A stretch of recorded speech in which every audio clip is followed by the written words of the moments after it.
Háganlo y verán que vale la pena. Él explica muy bien, el doctor André, además de ser un estudioso, tiene un alto conocimiento en el área, es un profesor con verdadera vocación. Hola, mi nombre es Miriam. Estudio ATM desde hace casi 20 años y conocí al doctor André en Instagram. Durante la pandemia hice su curso de placas. Después me gustó tanto que hice el curso de DTM fácil, luego me gustó aún más y lo hice de nuevo.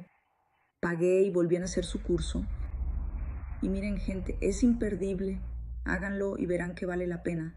Él explica muy bien, el doctor André, además de ser un estudioso, tiene un alto conocimiento en el área, es un profesor con verdadera vocación, así que él explica muy bien. Van a entender todo sobre DTM con él.